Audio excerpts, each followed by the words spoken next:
Voy a continuar con lo que estaba hablando en el video anterior, recopilando un poco, recapitulando un poco. Estaba hablando acerca de las contradicciones morales del capitalismo, ¿no es cierto?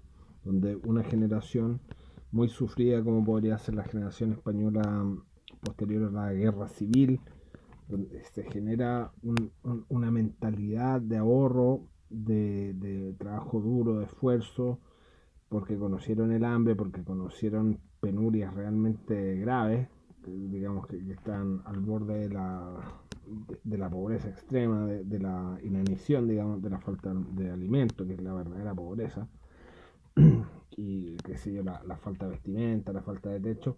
Esa es la verdadera pobreza, es esa.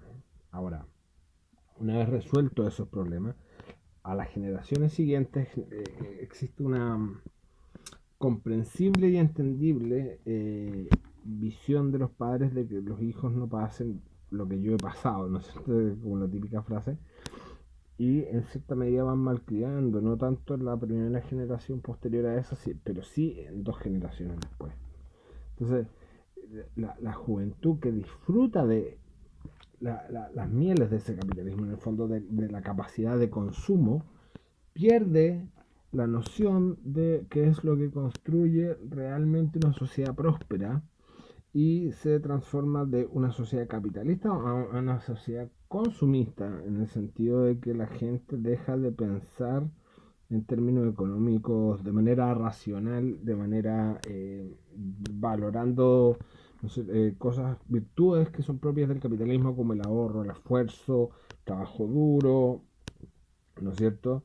La acumulación, básicamente es eso, la acumulación e inversión, o acumulación y ahorro nomás, pero por lo menos sobre bases sólidas. Entonces se pasa a una especie de capitalismo, postcapitalismo, podría llamarse, donde la gente básicamente se interesa en el consumo. Y eso es lo que vemos actualmente en las generaciones más jóvenes, que son muy desapegadas ideológicamente de lo que sería la derecha o el capitalismo, o entender el capitalismo, pero a su vez están muy enamorados de las marcas, del consumismo, de la inmediatez, de las modas, de lo trendy. Es cero raciocinio, cero racionalidad, cero originalidad y muy dependiente de las marcas, como digo. Son gente muy mentalmente débil, en el sentido de que son muy susceptibles a ser manipulados, si se puede decir así, por marcas, etcétera. ¿No es cierto? Entonces se crean nuevas necesidades y ellos piensan que es lo básico. O sea, tengo que tener un iPhone, tengo que tener no sé qué, porque sí, o si no soy pobre, o si no soy un excluido. Independientemente de que estás teniendo acceso a una tecnología que tus papás no soñaban y que ni siquiera, no sé, hace 20 años no se soñaban. La otra vez escuchaba acerca de una categorización socioeconómica que hacen algunas empresas de marketing y publicidad, que se basaba en la cantidad de cosas, electrodomésticos, cosas que tenía la gente, y se hacía una comparación de que las clases altas en los 70 tenían más o menos las mismas cosas que tenía la clase media a fines de los 80, y que al día de hoy puede tener cualquier persona que se considera pobre, o refrigeradores, cosas así. Muchos me dicen la tecnología baja los precios. Efectivamente la tecnología baja los precios, pero eso también inherentemente significa que hay un mayor poder adquisitivo de la población en relación a tales cosas. Entonces, las contradicciones morales del capitalismo tienen que ver con esto, con que se van perdiendo los valores que hicieron posible la acumulación originaria, ¿no es cierto?, que es la que generó mercados, que es la que generó dinámica económica a todo nivel, no solamente a nivel de grandes empresas, sino que medianas y pequeñas también.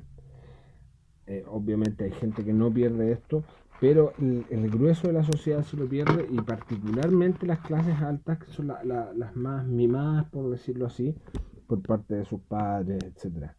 Y que al final abrazan causas de izquierda que son absolutamente contradictorias con su nivel de vida y con lo que hacen ellos permanentemente, que es consumir marcas, consumir primeras marcas, eh, que en el fondo genera una disonancia enorme a nivel cognitivo. Por supuesto que ellos no se preguntan esto, ¿no es cierto? Un joven se dedica a consumir, no se dedica a pensar acerca de qué es lo que me permite consumir, ni por qué, ni qué sé yo. Entonces, existen virtudes y vicios, lo contradictorio, la contradicción implícita que tiene el capitalismo es que a medida que va rellenando las necesidades básicas, el ser humano por su propia definición va creando necesidades porque estamos programados como animales para intentar resolver problemas, y si no hay problemas nos vamos a crear problemas. Y básicamente eso es lo que uno tiene que entender, que la dinámica del capitalismo en ese sentido no significa que el capitalismo esté mal, porque al final es la única forma racional en que se ha logrado superar rápidamente niveles de hambre, de pobreza real, y transformarlo de manera racional en